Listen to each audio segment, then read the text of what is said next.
What is up, everybody? It's your girl, Denise Salcedo, and with me right now is none other than Aleister Black. Aleister, it's so good to see you again. How are you, man? Good.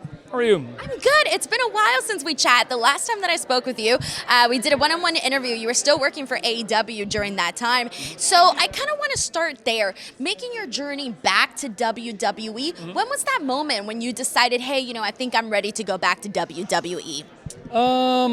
I always keep all channels open at all times. I think it's important for a professional to always be aware of what their options are. Towards the end of my career, of my contract with AEW, I sat down with Tony Khan. I said hey, this, that, and the third. What are you thinking? And he gave me his vision, and then they spoke to WWE, and WWE gave my agent their vision. And I kind of put them together with what I wanted to do. And, my heart laid more within going back to WWE in terms of the things that I still wanted to do. My wife was here. There was nothing wrong with what AEW wanted to do. It just was not in what I envisioned that I still wanted to do with my remaining years in the wrestling business. And I felt that it aligned better with what I could do here. My last conversation with Tony was fine. It was very respectful. He thanked me. I thanked him, and we kind of went our separate ways. There was no hostility involved or nasty conversations or anything. I think, and I said this to someone else, I think often the conversations surrounding these things become more volatile amongst people themselves than the actual conversation that initially happened. It was all fine. It was great.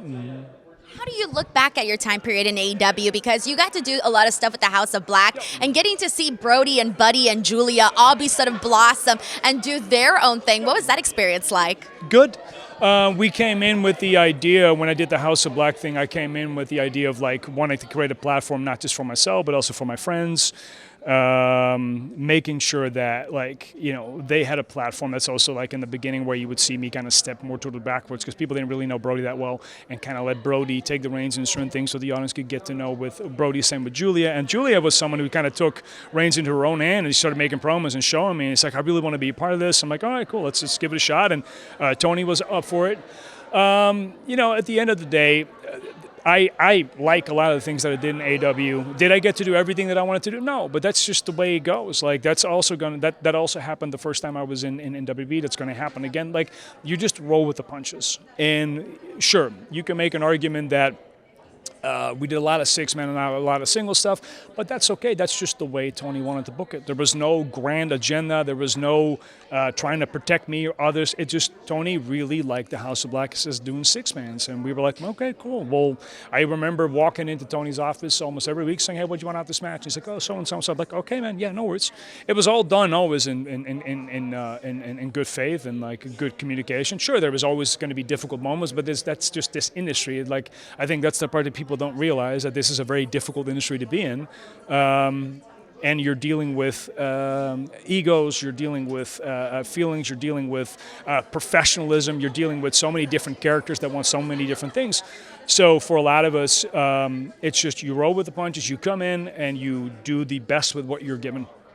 Last question in regards to AEW is I do want to ask you, how do you look in terms of your favorite match or moment? Which one do you think it was? I think if I have to go in line, I think it's my blow-off match with Cody in Orlando. It's the forming of the House of Black because of all the little vignettes that I was able to do and the way that we brought Brody in, and kind of manipulating the audience into realizing that it was Brody King when he was still very, people didn't really know him that well. So I got a lot of people to kind of oh, it's Brody King, who's Brody King? And then they started sharing amongst each other. So when he came out, he got a good reaction. And same thing with Buddy.